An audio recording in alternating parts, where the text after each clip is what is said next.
Welcome, in front of me is the Honor 20 Lite, and today I'll show you how to record a screen on this phone.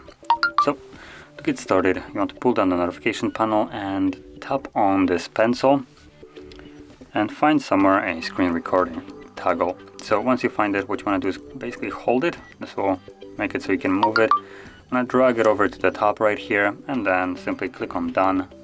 So now it is accessible through the notification panel. From here, you can simply tap on it, allow whatever it wants. Okay, and this will automatically start recording. As you can see, there's a toggle for the microphone, so you can disable or enable it depending if you want it. And now whatever you will do will be recorded. Now once you're done with the recording, click on the square right there, and from here you can find the recording in your gallery application. So let's tap on next, and there it is.